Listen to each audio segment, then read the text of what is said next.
So అందరికీ కూడా greater రాయలసీమకి సంబంధించిన ప్రతి ఒక్క నాయకుడికి అందరికీ కూడా నమస్కారం తెలియజేస్తున్నాను. వైఎస్ఆర్ కాంగ్రెస్ పార్టీ నాయకులకు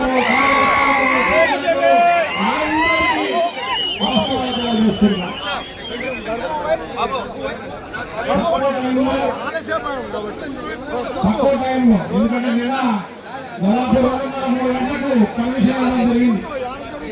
అది కూడా దానికంటే ముందు 2-3 చోట్ల సమావేశం జీవిస్తే 2-3 చోట్ల కూడా వద్దని చెప్పి మేము ఈవని చెప్పి పర్మిషన్ ఇప్పుడు ఇవ్వడం జరిగింది అన్నమాట. సో ఈ తక్కువ టైంలో బాగా నిర్వహించిన, బాగా ఆర్గనైజ్ చేసిన సిద్ధారెడ్డి గారికి అభినందనలు తెలియజేసుకుంటూ, మన గురించి రాయలసీమ గురించి ఇక్కడ తెలియని వాళ్ళు ఎవరు లేరు, అందరికీ తెలుసు. అదే కాకుండా నాకంటే ముందు మాట్లాడిన వక్తలందరూ కూడా పోతిరెడ్డిపాడు హెడ్ వెళ్ళారు. పోతిరెడ్డిపాడు లిఫ్ట్ గురించి మీకు అందరికీ కూడా వివరించడం జరిగింది. సో తప్పకుండా మనమందరం కూడా పెద్ద ఎత్తున ఉద్యమించాల్సిన అవసరం ముందు ఉంది.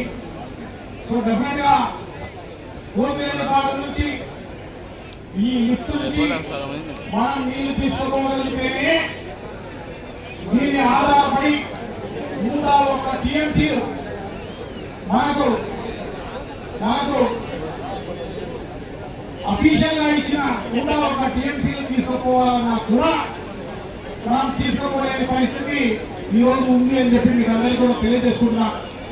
ఎందుకంటే మనందరికీ కూడా బాగా తెలుసు, రాయలసీమ అనేది గతంలో ఒక 200-300 సంవత్సరాల కిందికి పోతే 3 పంటలు పండిస్తూ ఇక్కడంతా కూడా నిజంగా కూడా పెద్ద ఎత్తున అలవాలుతున్న పరిస్థితి మనందరికీ కూడా బాగా తెలుసు. దాని అంతా కూడా ఈరోజు నిజంగా కూడా చాలా దారుణమైన పరిస్థితికి మనం రావడం జరిగింది. అలాగే వర్షపాత పరిస్థితులతో మనం కరువుతో వేలాడుతున్న పరిస్థితి కూడా మనందరికీ కూడా బాగా తెలిసిన విషయమే. సో అటువంటి పరిస్థితుల్లో మనం ఖచ్చితంగా మనం ఈ పోతిరెడ్డిపాడు లిఫ్ట్ నుంచి ఖచ్చితంగా మనం ఈ నీళ్లు తీసుకోగలిగితే మన భవిష్యత్ తరాలు మనము అందరూ కూడా బాగా ఉండాలంటే తప్పకుండా మనం ఈ పోరాటం పెద్ద ఎత్తున చేయాల్సిన అవసరం తప్పకుండా ఉంది అని చెప్పి తెలియజేసుకుంటున్నాం.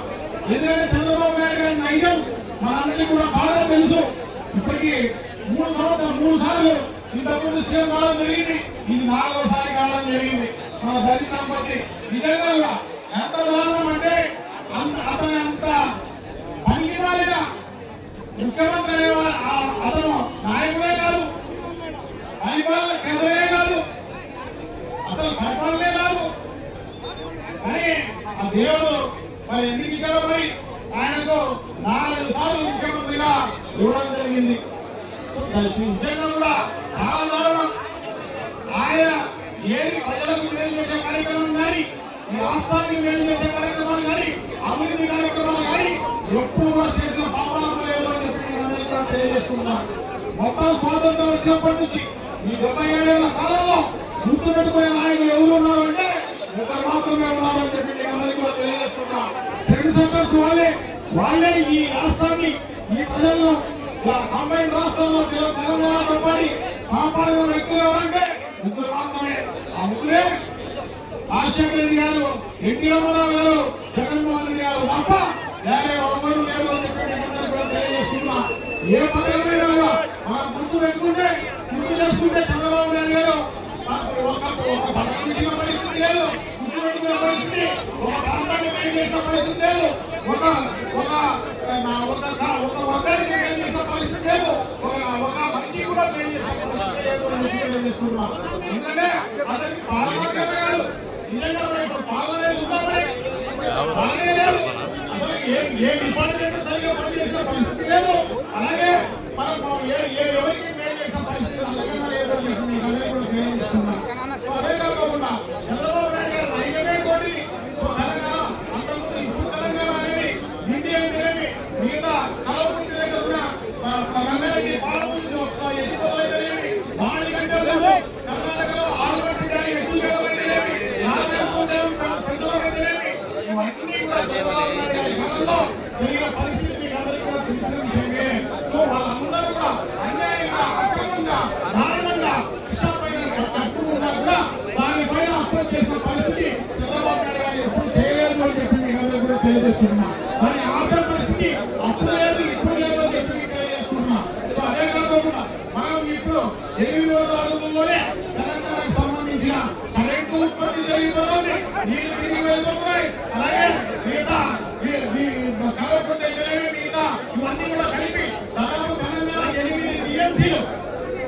8 టీఎంసీలు 800 అడుగుల ఎత్తులోనే తీసుకుపోతుంటే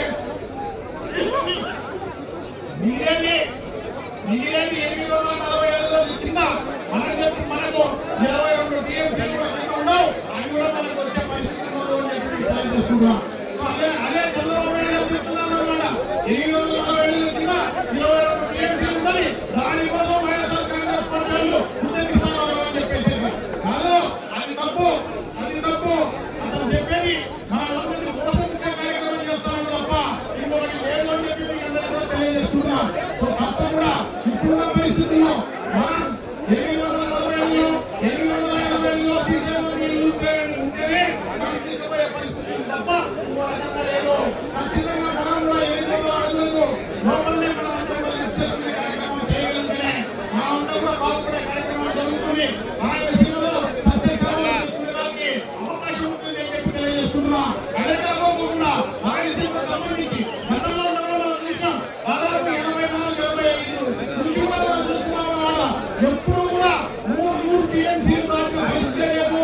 ఒక్క రాష్ట్రానికి మాత్రమే 44,000 క్యూసెక్లు పెంచిన తర్వాత మాత్రమే మనం తీసుకున్న పరిస్థితి. అదే కాకుండా గతంలో చంద్రబాబు నాయుడు గారి కాలంలో జీరో అతనికి కృషి చేసిన పరిస్థితి ఉంది అని చెప్పి మీకు తెలియజేసుకుంటున్నాం. అదే కాకుండా చంద్రబాబు నాయుడు ఆయన కూడా 22 టీఎంసీలు 30 టీఎంసీలు 11 టీఎంసీలు ఈ మాత్రమే డ్రా చేసిన పరిస్థితి ఉంది అని చెప్పి తెలియజేసుకుంటున్నాం.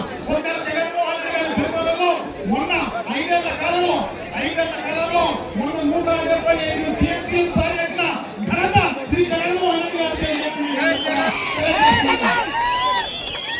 ఈ రకంగా అందరం కూడా దాన్ని మళ్ళా పూర్వవైపులాగా ఎందుకంటే అది పూర్తయ్యేది కూడా దాదాపు 80% పూర్తి కావడం జరిగింది కాబట్టి మిగతా 20% పూర్తి చేయగలిగితే తప్పకుండా మన భవిష్యత్తు బాగా ఉండే కార్యక్రమం తప్పకుండా జరగబోతుంది అని చెప్పి మీకందరికీ కూడా తెలియజేసుకుంటూ ఈరోజు పాల్గొన్న నాయకులందరికీ మీకందరికీ కూడా పెద్ద ఎత్తున మీకందరికీ కూడా కృతజ్ఞతలు అభినందనలు తెలియజేసుకుంటూ రాబోయే కాలంలో రేపు ఇటువంటి పెద్ద మీటింగ్ జరగబోతుంది.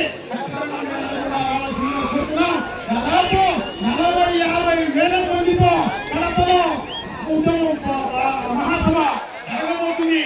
మీరందరూ కూడా సభకు వచ్చి చంద్రబాబు నాయుడు దద్దరి లేకుండా తెలుగుదేశం పార్టీ నిజంగా కూడా కుప్పకూలిపోయే విధంగా ఆ రోజు మీరందరూ కూడా